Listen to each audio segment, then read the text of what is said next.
Hey everyone, this is Chandni Dinani welcoming you to Magnet Brains, and as you all know that we were discussing the poem given in the very first chapter, so we have already discussed the line by line explanation of every stanza, then we have seen the summary, and finally we have also discussed the rhyme scheme and the poetic devices used in the particular poem. So all these things we have already covered in the previous videos, तो अगर आपको कोई भी चीज़ है जो आपने नहीं देखी है, you can definitely go and check out. But now we need to solve all the NCERT questions that have been asked in this poem. तो बहुत ही लिमिटेड क्वेश्चंस हैं बट ओवरऑल कवर कर रहे हैं आपकी पोएम को, क्योंकि देखो पोएम भी बड़ी छोटी सी है, राइट? बहुत शॉर्ट सी स्वीट सी स्टोरी है and it is very simple too. So that's why we also have limited number of questions and they are very simple questions. Clear?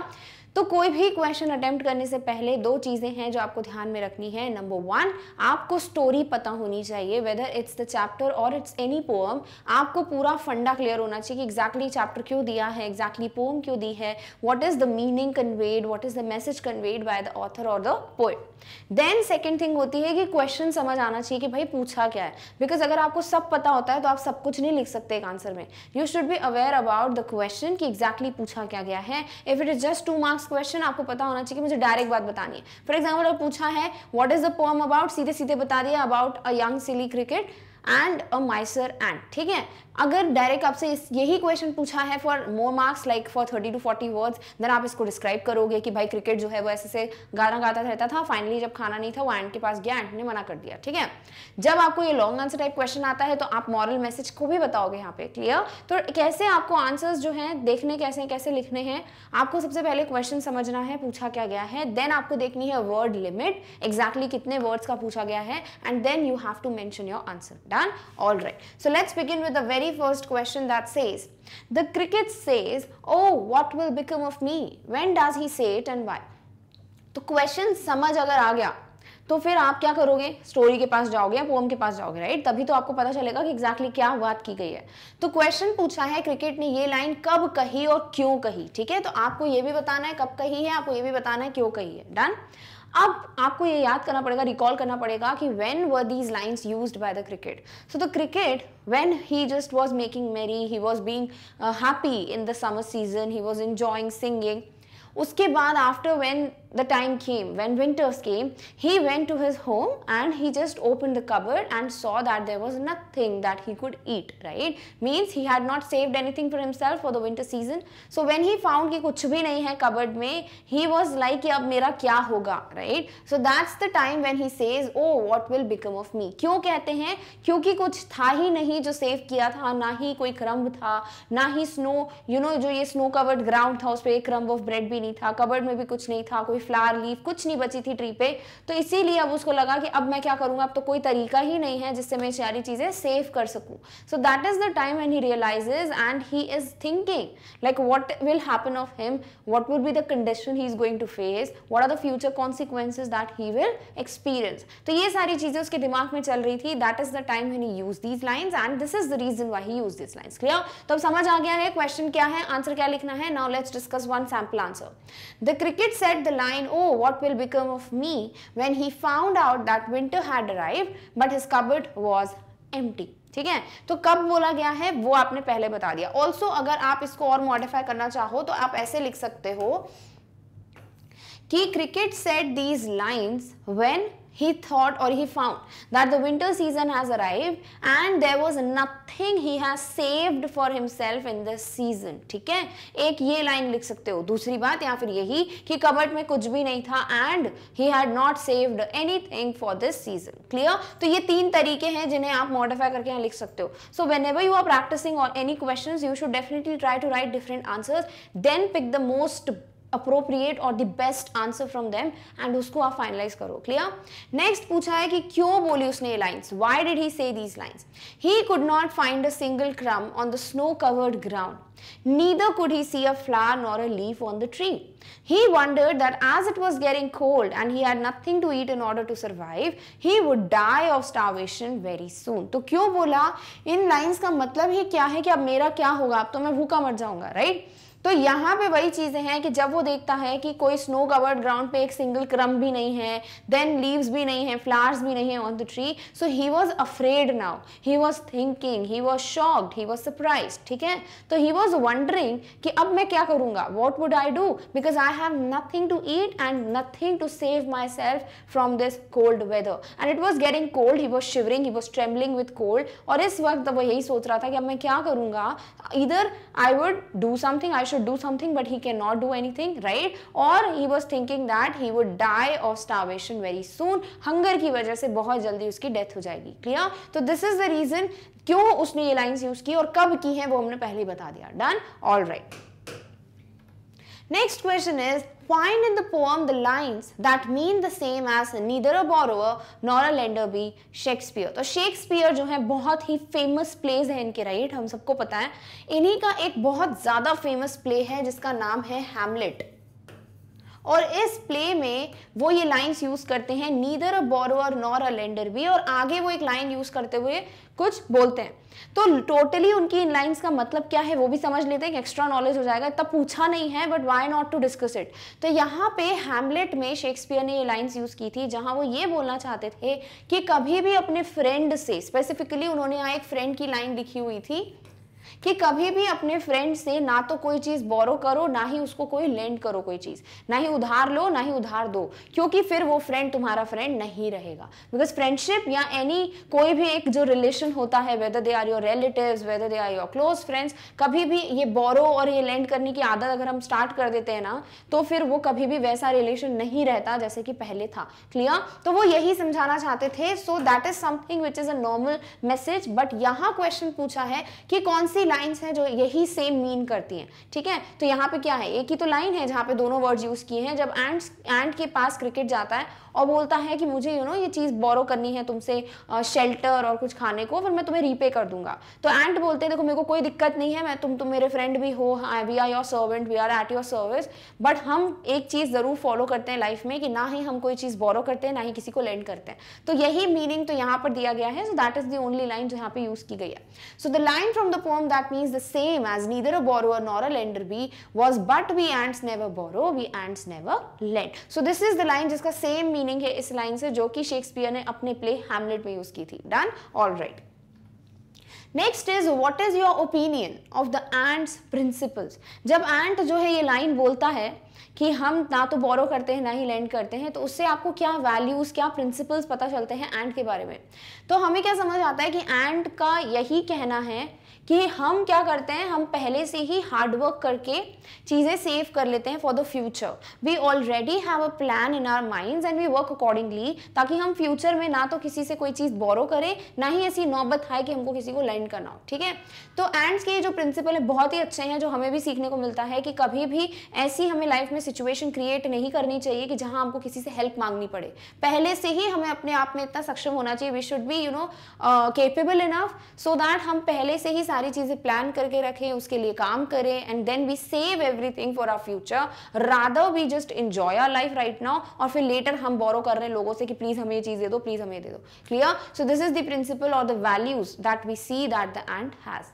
So from the ants principle we learn a lesson that one must plan and save enough for the future। देखो यहाँ बोला आपका opinion क्या है, तो ये question ये बोलना चाह रहा है what do you get to know or what do you learn from ants principle, ठीक है। So from this principle we learn a lesson that one must plan and save enough for the future so that we might not need to borrow or lend from anyone in times of need। चाहो तो यहाँ one must plan है so that one might not need, ठीक है, because आप generally सबकी बात कर रहे हो, तो या तो वहां पे वी मस्ट प्लान लिख लो या फिर यहाँ वन कर दो, एक ही बात है। सो हमेशा हर किसी को प्लान करना चाहिए और फ्यूचर के लिए सेव करना चाहिए, ताकि हमको जरूरत ही ना पड़े किसी से बोरो या लेंड करने की जब हमें कोई नीड हो या सामने वाले को कोई नीड हो। We should work hard and make the best utilization of time and available resources. Next चीज ये पता चलती है कि जो भी सही वक्त है ना उसका बेस्ट हमें यूज करना चाहिए। If you have a free time उसको वेस्ट मत कर दो सिर्फ टीवी देखने में, सोने में, बिकॉज दैट इज समथिंग जो तुम नॉर्मली भी कर सकते हो. But if you have got a time, if you have a free time, use it rather to learn something new, to do something for your future, to plan for something, to talk about something. तो इस तरीके से आप right utilization अगर करते हो अपने time का और resources का, and if you save for your future and work hard in the present scenario, then that is something जो आपको ant से सीखने को मिलता है, it's going to be helpful. Clear? All right. Next is the ant tells the cricket to dance the winter away. Do you think the word dance is appropriate here? If so, why? तो यहाँ पे पहले तो line clear होनी चाहिए कि वो cricket को बोलता है एंड कि तुम डांस करके विंटर भी बिता दो. फिर बोला है क्या आपको लगता है डांस बिल्कुल सही शब्द है यहाँ पे और क्यों. सो यहाँ पे जो लाइन यूज की थी एंट ने, जब क्रिकेट से वो पूछते हैं कि अच्छा ठीक है मुझे ये बताओ कि क्या तुमने कुछ भी सेव नहीं किया था, did you not lay anything by, right, कि जब सही सीजन था, when it was warm, when there was a perfect weather for you to save something, क्या तुमने कोई भी चीज सेव करके नहीं रखी. तो क्रिकेट बोलता है कि नहीं, मैं तो पूरा टाइम गाना गा रहा था, मैं तो मस्त खुश था, बड़ा हैप्पी था, मैंने अपने इस प्लेजेंट वेदर को बड़ा एंजॉय किया और ऐसे गाना गाता रहा. तब जो एंट है वो बोलते हैं ठीक है, तो तुमने जब समर्स को बिता दिया गाना गाते हुए, तो तुम विंटर्स को भी डांस करते हुए बिता दो. यानी बिल्कुल सही वर्ड था कि भाई तब तुम गाना गा रहे थे, अब तुम डांस करके बिता दो सीजन को. तो ये वर्ड बिल्कुल अप्रोप्रिएट है और यही सिखाता है यहाँ पर, यही बताता है कि जैसे क्रिकेट केयरलेस था, जैसे उसका एटीट्यूड था, गाना गाते हुए उसने समर सीजन बिल्कुल वेस्ट कर दिया, वैसे ही उसका जो केयरलेस एटीट्यूड है वो कैरी ऑन करे और डांस करते हुए ये सीजन भी स्पेंड कर दे. Clear? So yes, this word is very appropriate. So as when the cricket told the ant that he was making merry and singing when the sun was shining bright. तो जैसे ही cricket बताता है एंट को, right, कि ये मैं क्या कर रहा था, मैं समर सीजन में मस्त खुश था, मैं इंजॉय कर रहा था, गाना गा रहा था जब सन ब्राइट शाइन कर रहा था, बिल्कुल परफेक्ट ब्राइट शाइन कर रहा था, and it was shining brightly, sorry, and it was not like ठंड थी या क्या. तब जब ये चीज वो बोलता है एंट को, तो एंट का जो रिएक्शन होता है वो बोलते हैं so he could not save anything for the winters. तो वो बताते हैं कि जब मैं ऐसी ऐसी चीजें कर रहा था इसीलिए मैं कुछ भी सेव नहीं कर पाया विंटर्स के लिए. So the ant tells cricket to dance the winter away. So that is the time जब ये एंट ये लाइन्स यूज करते हैं. अब क्यों करता है? The word dance here means merry making and wasting time. तो यहाँ डांस करना मतलब वो नहीं हो रहा है, यहाँ पे ये है कि जैसे तुम गाना गा के तुम मस्त खुश थे, अपना टाइम वेस्ट कर रहे थे, वैसे ही अब डांस करके तुम अपना टाइम वेस्ट करो. तो यहाँ पे खुश होना और वेस्ट करना टाइम को वो डांस से सिग्निफाई किया गया है. It is appropriate here, definitely it's an apt one. The ant means that the cricket should try to dance and sing in the winter just as he did during the summer and not bother her by asking for food and shelter. तो हिम कर दो, यहाँ एंट को him है ही बताया. तो वही एंट बोलना चाह रहा है कि जैसे तुमने डांस गाना गाते हुए समर बिता दिया, वैसे तुम डांस करते हुए विंटर्स में भी अपना टाइम स्पेंड कर दो. Hence the word dance is associated with the irresponsible and careless nature of cricket. So the way you were irresponsible, you were careless in summer season, the same thing you should continue and you should carry on doing that in the winter season too. So this is something जो एंट बोलना चाह रहा था जब उसने ये line convey की या बोली, and this is something very appropriate कि वर्ड डांस को सिंग के साथ रिलेट करते हुए लिखा है. So yes, this is the best line. Done? All right. Next question is which lines in the poem express the poet's comment? Read them aloud. यानी कि पोएट ने अपना कमेंट किस लाइंस में किया है वो आपको बतानी. बहुत ईजी है, लास्ट की दो लाइंस हैं जिसमें पोएट ने खुद बोला है, right. So the poets comment is express in the last two lines. Folks call this a fable. I will warrant it true. Some crickets have 4 legs and some have 2. तो ये last two lines हैं जिसमें बात की है, poet ने अपना comment, अपना नजरिया बताया है दैट कि जो लोग हैं, जो फोक हैं या जो ऑडियंस है, वो कहती है कि ये एक फेबल है, ये सिर्फ ऐसी स्टोरी है जो एक मॉरल मैसेज कन्वे करती है, बल्कि वो कहते हैं कि मैं गारंटी के साथ कह सकता हूं कि ये सही है, इट्स ट्रू, कि कुछ क्रिकेट्स होते हैं, कुछ इंसेक्ट्स हैं जिनके 4 लेग्स हैं यानी रियल क्रिकेट्स जो हैं इंसेक्ट्स, बट कुछ होते हैं जिनके 2 लेग्स हैं यानी ह्यूमन बीइंग्स जो कि सेम होते हैं as young silly cricket. Clear? तो ये उनका कमेंट था जो इन 2 लाइंस में उन्होंने बताया. Done? Alright. Next question is right the comment in your own words. यानी कि ये जो 2 लाइंस है उन्हें आप अपने वर्ड्स में समझाओ. What do you get to learn from this? Overall कह सकते हो what is the complete moral message of this poem that has been given in the last 2 lines of this poem. Done? Alright. So the comment as mentioned by the poet in the poem is a fable which has a moral behind it. ठीक है, तो जो comment है वो क्या है, एक कैसा कहा जाता है पोएट के अकॉर्डिंग कि लोग बोलते हैं फेबल है, बट इसमें क्या है, एक moral message. People say that the story of the cricket and ant is imaginary or a fable with a moral. यानी लोगों का मानना है, फोक्स का मानना है कि ये सिर्फ एक स्टोरी है, एक फेबल है जिसमें एक मॉरल मैसेज बताया जाता है, रियल कुछ भी नहीं है.